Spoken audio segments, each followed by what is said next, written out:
Rich Dad. Poor Dad became influential, not because it introduced complex financial strategies, but because it challenged deeply ingrained beliefs about money work and security. At its core, the book contrasts two mindsets rather than two fathers. The poor dad represents the traditional path study, hard get a stable job, work for money, and rely on external systems for safety. The rich dad represents a different philosophy. Learn how money works, build assets, make money work for you, and take responsibility for your financial future. The power of the book lies in how starkly it exposes the difference between these mental models. One of the most central lessons is the idea that the rich do not work for money. Money works for them. This statement is often misunderstood as anti-work or unrealistic. In reality, it is about leverage and ownership. Rich Dad teaches that trading time for money has limits. No matter how hard you work, there are only so many hours in a day. Financial independence begins when income is detached from constant labor through businesses' investments or systems that continue to produce cash flow without direct daily effort. Poor Dad's model values job security. Rich Dad's model values cash flow security.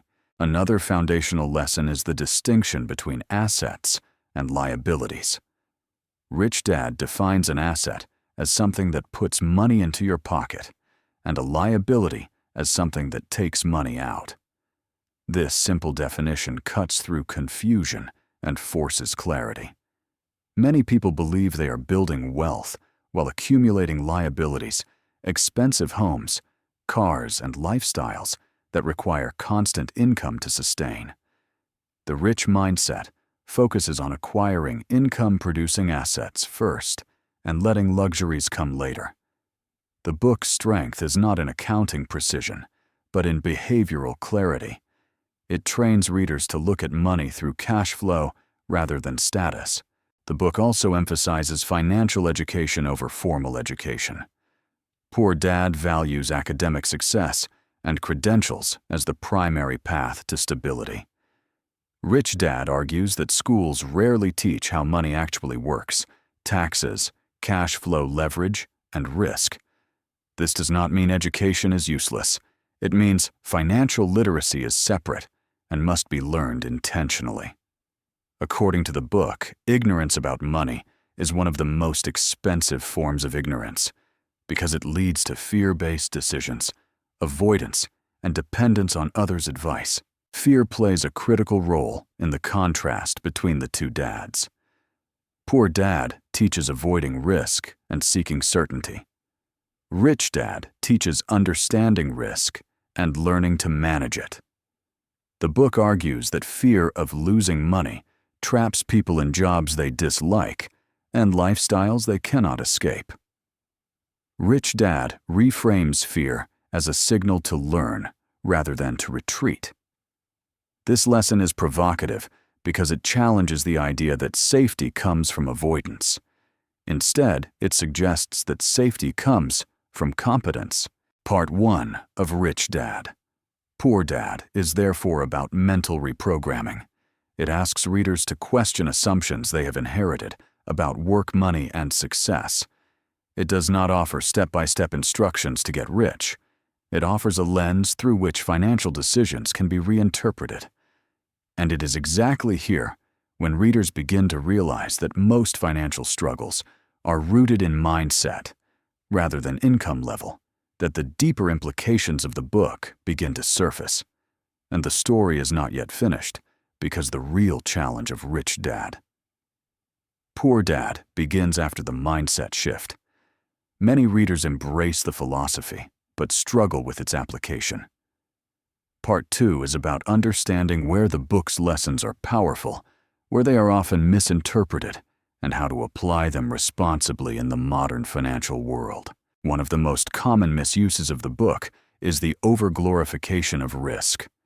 While Rich Dad encourages learning to manage risk, many readers interpret this as encouragement to take reckless bets, especially in real estate or speculative investments. The book itself does not advocate gambling. It advocates education before action. Rich Dad emphasizes learning through small, controlled experiences, not risking everything on untested ideas. The lesson is not take big risks, but become skilled enough that risk is reduced. Without this distinction, the philosophy becomes dangerous. Another misunderstood idea is the dismissal of traditional employment. Rich Dad. Poor Dad does not argue that jobs are bad. It argues that jobs alone rarely create freedom. In fact, Rich Dad advises using employment as a training ground. Skills learned at work, sales, accounting, management, can later be applied to building assets. The mistake many readers make is trying to escape work too early, without skills, capital, or discipline. The book's deeper message is to use stability strategically while building independence gradually. The concept of assets also requires nuance in modern markets. Not all income-producing assets are good assets. Some businesses, rental properties, or investments demand time, capital, and stress that outweigh their benefits. Rich Dad's definition of assets should be combined with quality assessment. Does the asset scale? Does it survive downturns? Does it improve flexibility or reduce it? Wealth is not built by owning assets blindly, but by owning the right assets for your stage of life and risk tolerance. Another critical lesson in Part 2 is the importance of character and discipline. The book often emphasizes mindset, but mindset without execution becomes fantasy. The rich mindset requires delayed gratification, reinvestment of profits, and living below one's means even as income grows. Many people adopt the language of Rich Dad while maintaining Poor Dad habits, spending first and investing later. This inversion undermines the entire philosophy. Wealth in practice is built through boring repetition, not inspirational ideas alone. The book also teaches an implicit lesson about personal responsibility. Rich Dad rejects blaming employers, governments, or markets for financial outcomes. This can feel harsh, but it is empowering. Taking responsibility restores agency. It forces learning. However, responsibility must be paired with realism. Structural inequality, economic cycles, and bad luck exist. The value of the Rich Dad mindset is not denial of these realities, but the refusal to let them justify inaction or ignorance.